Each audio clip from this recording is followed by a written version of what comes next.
ఆయన్ని అందరూ ఎలా ఉన్నారు? నేనైతే చాలా చాలా బాగున్నాను. నా వీడియోస్ కొంచెం లేట్ అవుతుందండి, ఏమనుకోవద్దు. నాకు సబ్స్క్రైబర్ అంటే చాలా ఎక్కువే. ఒక 50 మంది ఉంటారులేండి, వాళ్ళ కోసం వీడియో చేయాలి.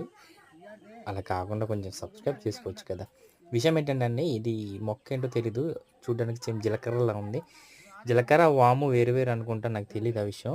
వేరు వేరు ఒకటో నాకు తెలియదు. ఇది చూడడానికి అచ్చం జీలకర్రలాగానే ఉందండి. ఇది టేస్ట్ చేస్తే కొంచెం తీయగా అనిపిస్తుంది.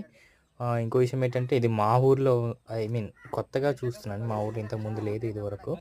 ఇదే ఫస్ట్ టైం చూస్తున్నాను. కొంచెం వాడిన తర్వాత ఇలా కనిపిస్తుందండి. ఇవి చూస్తున్నారు కదా, ఇది బాగా కొంచెం ఎండింది. ఎండింది చూస్తుంటే జీలకర్ర వామో నెక్స్ట్ ఇంకా దేనికి వాడతారో కూడా తెలియదు ఇది.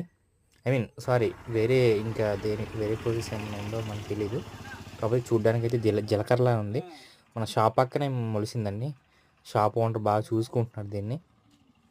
చూద్దాం ఇది ఏంటో అని చెప్పేసి లాస్ట్ వరకు.